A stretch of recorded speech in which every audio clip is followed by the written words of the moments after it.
আসসালামু আলাইকুম ভিউয়ার্স, আমি মোহাম্মদ আনোয়ার হোসেন। আজ আমি আপনাদের সাথে ক্যাপিটাল গেইন ট্যাক্স নিয়ে আলোচনা করব। আশা করছি আমার এই ইনফরমেটিভ ভিডিওটি কানাডায় বসবাসরত আমার বাংলা ভাষাভাষী ক্যানাডিয়ানদের খুব উপকার আসবে। তাই আপনাদের যদি আমার এই বক্তব্যের বাইরে রিয়েল এস্টেট এবং মর্গেজ সম্পর্কিত কোনো প্রশ্ন জানতে ইচ্ছে করে, তাহলে অবশ্যই আপনারা আমাকে কল করবেন। আমি Mohammad Anwar Hossain, realtor and mortgage agent. 24 hours a day and 7 days a week আপনাদের সেবাদানে প্রস্তুত আছি। আমার ফোন নাম্বার হচ্ছে 647-807-7875। সো ধন্যবাদ।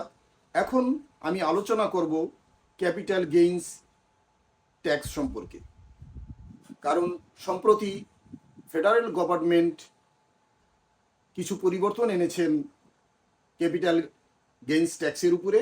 তাই আশা করছি আমার এই ভিডিওটি আপনাদের ভালো লাগবে এবং আপনাদের উপকার আসবে, এবং আমার কমিউনিটি বা আমার বাংলা ভাষাভাষী লোকজন এ সম্পর্কে অনেক তথ্য পাবেন। প্রথম প্রশ্ন হচ্ছে, what are capital gains tax? What are capital gains? আসলে ক্যাপিটাল গেইনস কি এবং ক্যাপিটাল গেইন ট্যাক্সগুলো কি কি? যখন আপনি কোনো একটি ভ্যালুয়েবল অ্যাসেট বা মূল্যবান সম্পদ বিক্রি করেন, ওই সম্পদ থেকে আপনি যে প্রফিট করেন, ওই প্রফিট গেইন করাকে বা ওই প্রফিট করাকে ক্যাপিটাল গেইন বুঝায়। মনে করুন আপনি real estate, stocks, bonds, ETFs or exchange trade funds, bonds, cryptocurrencies or other investment, এইগুলো একটি দামে ক্রয় করেছিলেন, এবং এটিকে আপনি যখন বিক্রি করলেন 1 বছর পরে, 6 মাস পরে দেখা গেল এই ক্রয়কৃত দামের চেয়ে আপনি বেশি দামে এটাকে বিক্রি করেছেন। এই যে আপনি বেশি দামে বিক্রি করে যে প্রফিটটা লাভ করলেন, যে প্রফিটটা করলেন আপনার ক্যাপিটাল থেকে, এটাকে ক্যাপিটাল গেইন বলা হয়। এখন এই ক্যাপিটাল গেইনের যে ট্যাক্স হয়, এই ট্যাক্স সম্পর্কে আমি আপনাদের সাথে আলোচনা করব। তবে এই বিষয়ে, এই ক্যাপিটাল গেইন এবং ট্যাক্স সম্পর্কে আলোচনা করার পূর্বে আমি আপনাদের সাথে ক্যাপিটাল গেইন এবং ট্যাক্স এ সম্পর্কেটি পরিষ্কার করে বুঝাতে চাই। আপনি আপনার প্রপার্টিকে বিক্রি করলেন, ধরুন এই প্রপার্টিকে বিক্রি থেকে আপনি যে পুরো ডলারগুলো প্রফিট করলেন, মনে করুন $5,000 আপনি প্রফিট করেছেন, এই $5,000 আপনার ক্যাপিটাল গেইন। কিন্তু এই পুরো টাকাটাই আপনার ট্যাক্সের আওতায় আসবে না, এর একটা পার্সেন্টেজ আসবে। 2024 সালের 25শে জুনের আগে, দ্যাট মিনস 2024 সালের 24শে জুন পর্যন্ত এর পার্সেন্টেজ ছিল 50%। দ্যাট মিনস আপনি $500,000 আপনি প্রফিট করলে আপনাকে $250,000, দ্যাট মিনস 50%, এই ক্যাপিটাল গেইন ট্যাক্সের আওতায় আসতো। বর্তমানে ফেডারেল গভর্নমেন্ট এর কিছুটা রদ বদল করেছেন বা চেঞ্জ করেছেন, যাকে ইনক্লুশন করেছেন। এ সম্পর্কে আলোচনা করব আমি। তো এ সম্পর্কে আলোচনার পূর্বে আমি আপনাদেরকে ইনকাম এবং ট্যাক্সেবল ইনকামের মধ্যে পার্থক্যটা বোঝাতে চাই। ইনকাম হচ্ছে আপনি যে পুরো $500,000 আপনি প্রফিট করলেন, এটা হচ্ছে আপনার ইনকাম। এবং এই $500,000 মধ্যে যে 50% আপনাকে 50% যে ট্যাক্স দিতে হবে, এই ইনকামটা হচ্ছে আপনার ট্যাক্সেবল ইনকাম। তো যাই হোক, এই 50%টা ছিল আপনার 2024 সালের 24শে জুনের পূর্বে, আর বর্তমানে এটা চেঞ্জ করে ফেডারেল গভর্নমেন্ট এটাকে 66.7% করেছেন, যার কারণে এটার একটা পরিবর্তন আমরা লক্ষ্য করছি। এবং এই 66.7%টা কার্যকরী হচ্ছে 2024 সালের 25শে জুন থেকে। এখন আসুন, এই 66.7% এটা কি সকল ক্ষেত্রে সমান বা সবার ক্ষেত্রে সমান? যেমন ধরেন ইন্ডিভিজুয়াল অথবা কর্পোরেশন এর ক্ষেত্রে? না, নিশ্চয়ই না। এখন ইন্ডিভিজুয়াল এবং কর্পোরেশনের ক্ষেত্রে এর পার্থক্য আছে। তো এখন আসুন আমরা যেই ইন্ডিভিজুয়াল এবং কর্পোরেশনের মধ্যে যে পার্থক্য, এই পার্থক্যটা নিয়ে আলোচনা করি। তবে আগে একটু বোঝার চেষ্টা করি যে ইন্ডিভিজুয়াল কি বা ইন্ডিভিজুয়াল কারা।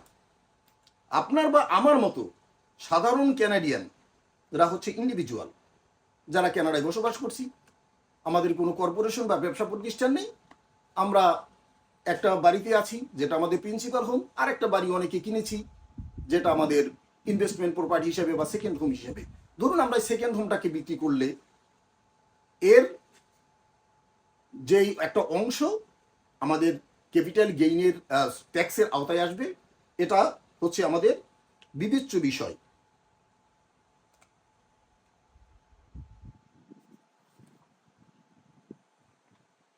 এখন আমি আপনাদেরকে বিষয়টি আরো পরিষ্কার করে বোঝানোর জন্য ধরুন একটা উদাহরণ আমি টানছি।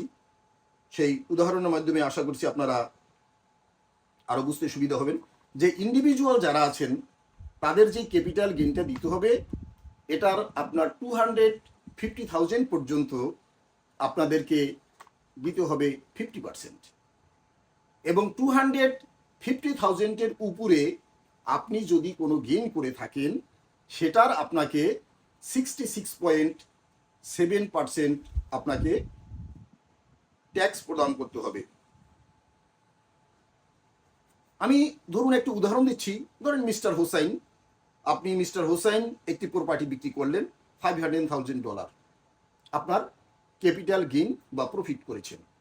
এক্ষেত্রে কত ডলার বা কি পরিমাণ আপনার ট্যাক্সাবল ইনকামের আওতায় আসবে এ সম্পর্কে আপনি যদি পুরোটা জানতে চান, তাহলে আপনি দেখবেন আপনার 500,000-এর ক্ষেত্রে 250,000 পর্যন্ত 0.5%, এবং মানে আপনার কত দাঁড়ালো 0.5%-এ ধরেন 125,000। বাকি 250,000-এর জন্য 66.7% বা 2/3, যা $1,66,750, বাকি আপনার $2,50,000 জন্য।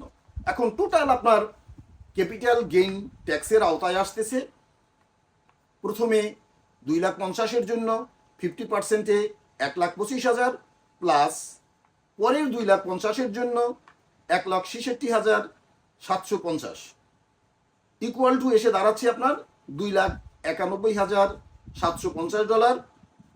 এই যে যেই $2,51,750, এটা হচ্ছে আপনার ক্যাপিটাল গেইন ট্যাক্সাবল ইনকাম। মনে রাখবেন এই ডলারগুলো সব আপনি গভর্নমেন্টকে ট্যাক্স হিসাবে দিয়ে দিচ্ছেন না, এটা হচ্ছে আপনার ট্যাক্সাবল ইনকাম, এটা আপনার ট্যাক্সের আওতায় আসবে। সো আপনি যদি অ্যাকুরেট একটা হিসাব পেতে চান, আপনি কত প্রপার্টি প্রপার্টি বিক্রি করেছেন এবং এর জন্য আপনাকে কত টাকা ট্যাক্স দিতে হবে, এর সমস্ত বিস্তারিত জানতে হলে আপনাকে আপনার প্রফেশনাল কোয়ালিফাইড প্রফেশনাল এর কাছে আপনাকে পরামর্শ নিতে হবে। যেমন আপনার অ্যাকাউন্ট্যান্টের কাছ থেকে আপনাকে এর পরামর্শ নিতে হবে, তিনি আপনাকে অ্যাকুরেট হিসাব, এক্সাক্ট হিসাব আপনাকে দিবেন যে আপনি কত টাকা ট্যাক্স দিবেন এবছরে। এখন আসি কর্পোরেশনের ক্ষেত্রে। কোনো কর্পোরেশন ক্ষেত্রে কোনো লিমিট নেই, যে লিমিটটা ইন্ডিভিজুয়ালের ক্ষেত্রে এসেছে। যেমন ইন্ডিভিজুয়ালকে আপনার 250,000 পর্যন্ত 50% দিতে হবে, কিন্তু কোনো কর্পোরেশনের ক্ষেত্রে আপনি কর্পোরেশন যদি হয়ে থাকেন, আপনি যত টাকাই মেক করলেন সেই ক্ষেত্রে আপনাকে 66.7%, that is 2/3 should come in your taxable income. আপনার ট্যাক্সেবল ইনকামের আওতায় আসবে 66.7%। এখন আমি কিছু প্রশ্নের উত্তর দিয়ে আমি আমার বক্তব্য শেষ করব। সেই প্রশ্নগুলো হচ্ছে, does the change of capital gains taxation affect individuals? My answer is yes. Do I need to pay capital gains tax for my primary or principal home? Answer is no. কারণ আপনি প্রাইমারি বা principal home বিক্রি করে আপনি যত টাকাই make করেন না কেন, এর জন্য আপনাকে কোনো ক্যাপিটাল গেইন ট্যাক্স দিতে হবে না। Number third question, how long do I need to live in my house to consider it my principal home? আপনার এই বাড়িটি প্রিন্সিপাল হোম হিসেবে বিবেচিত হওয়ার জন্য আপনাকে কতদিন এই বাড়িতে থাকতে হবে? At least 365 days. সো যাই হোক, আজকে এ পর্যন্তই বন্ধুগণ। আমি আপনাদের সকলকে ধন্যবাদ জানিয়ে আমার এই বক্তব্যটি শেষ করছি। যদি এটি আপনাদের ভালো লেগে থাকে, আপনাদের উপকার এসে থাকে, তাহলে আমি নিজেকে ধন্য মনে করব। তো আপনাদের যদি রিয়েল এস্টেট এবং মর্গেজ সম্পর্কে যে কোনো পরামর্শ আপনারা পেতে চান, তাহলে আপনারা আমাকে কল করতে ভুলবেন না। আমি Mohammad Anwar Hossain, realtor and mortgage agent.